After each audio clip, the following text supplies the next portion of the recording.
This is the Shangri-La in Kowloon, and honestly, expectations were mixed. People call it classic luxury, others say it's dated.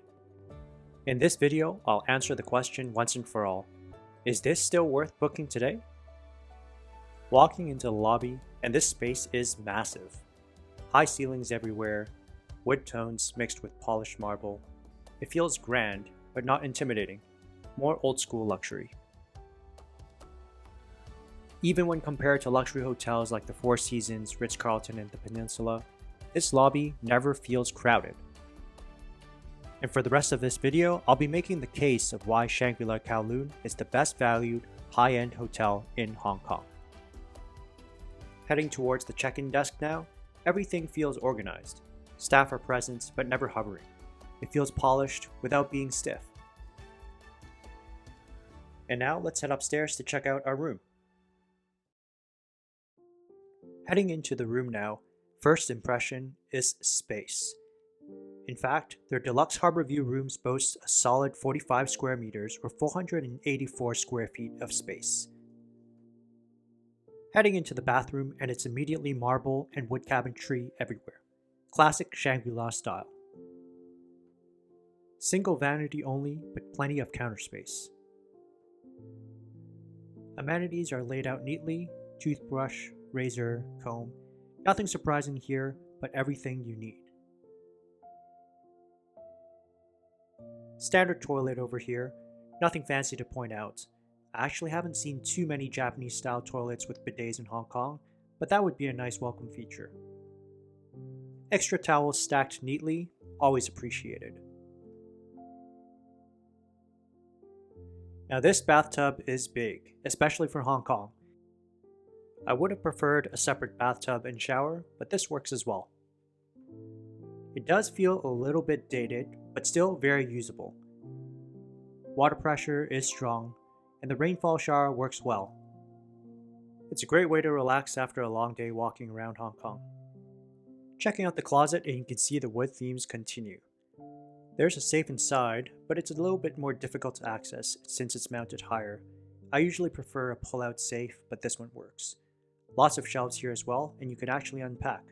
Something that I really appreciate when I'm staying for more than one day.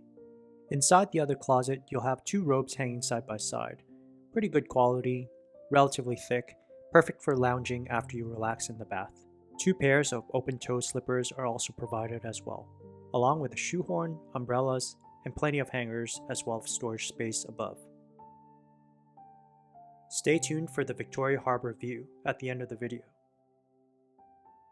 The wood and marble theme continues, and the first thing you notice is the size of the bed. It dominates the space. The bed is comfortable, but slightly firm. I'd rate it an 8 out of 10. It's not going to be super plush like the Four Seasons bed, but it's a solid sleep. They did a good job with the lighting here, soft sconces that flank the bed, overhead lighting, as well as inlaid lighting on the headboard. And now the TV is directly across from the bed for easy viewing. It's slightly smaller, but it works. The wood here reminds me of the Mandarin Oriental in Hong Kong, which I reviewed in a separate video. A quick story time while we take a look at the rest of the amenities. When I first checked in, I was brought to a room that had a mildewy smell to it. I was told that it is typical in many hotels in Hong Kong during the humid season. I went back downstairs and asked for a different room, and unfortunately, the second room also had a similar smell. I believe that the main reason for this is because the air conditioning turns off once you leave the room, and the lack of airflow during the humid season causes this. The final room, which is the room that you see now, was the best out of all three.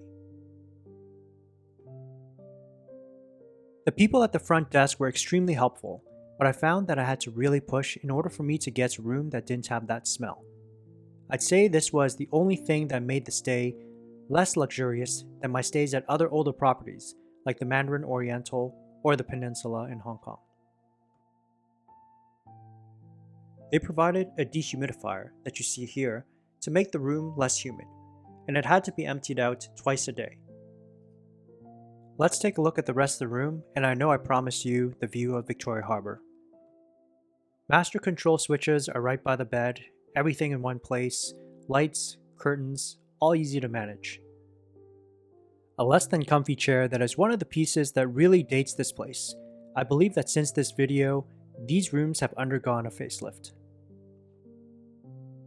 Now, this desk is massive. With a leather top, you could actually work here quite comfortably. The office chair was slightly more comfortable than the other chair, even though it's no Herman Miller, but I was able to spend a few hours of solid work at this desk. 10 out of 10.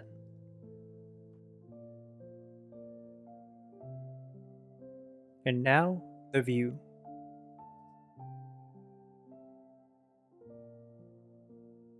And that's Victoria Harbour, and even on a gloomy day, still very impressive. There's a bridge from the second floor of the hotel that brings you over to the TST Promenade, where you can jog or just take a stroll to take in the views. Stick until the very end to see the lights from all the buildings from the Hong Kong side of the harbour light up. Heading down to the gym now. The gym is well equipped. Cardio machines, and also other weight training machines. The free weight section was solid, with enough variety. Not massive, but totally usable. The few times I was in the gym, it wasn't too crowded, but for the size of the hotel, I could imagine that it could get a bit busy if more than 5 people were in here. I didn't film the pool since it was busy. It's underground and relatively small. It's still a nice amenity, but just not the highlight. I found the layout to be efficient, but the only weird part was that you would have to walk through the gym in order to go from the change room to the pool. Heading into the changing room now, everything feels calm here. Lockers are clean, layout makes sense. The dry sauna is tucked in the corner, perfect for after workouts. The steam room sits beside the dry sauna, and both are well maintained. One thing that was missing was a cold plunge, which you'll find at the Mandarin Oriental, Peninsula, Ritz-Carlton, and Four Seasons. I would give the wellness amenities an 8 out of 10. Now we're at Cafe Cool, and it's breakfast time. This place does get busy, especially in the mornings, and the spread is quite solid with plenty of options. With Western dishes, Asian dishes, we'll take a look. The staff move fast here, even during rush hours. I would recommend coming a little bit earlier in order to beat the breakfast rush. First, you'll see the Japanese section with miso soup, fish, as well as rice. Next comes the yogurt section, different types of yogurts, and different types of fruits to top your yogurt with. And now you have your classic Western omelet station. They even have chrysanthemum tea as well as fresh cane juice. They have a sizable pastry section including Western as well as Asian pastries. And if you're craving pancakes, they have that too. And lastly, a variety of juices as well as some Chinese snacks. A truly impressive spread. In terms of variety, I would give this buffet a 10 out of 10. In terms of quality, I would give this an 8 out of 10. Overall, a very solid breakfast. Thinking about the overall stay, this isn't ultra-modern luxury, and it doesn't try to be. It's comfortable, reliable, location here is excellent, you're central, rooms are large by Hong Kong standards, and that harbor view adds value. I found this to be the best value high-end stay so far. If you want space, location, and classic hotel feel, this works. If you enjoyed this walkthrough, subscribe for more. Thanks for watching, and I'll see you next time.